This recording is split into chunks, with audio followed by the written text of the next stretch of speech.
निदहाति वेदः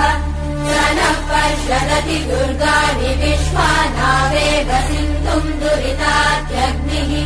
तामग्निवर्णाम् तपः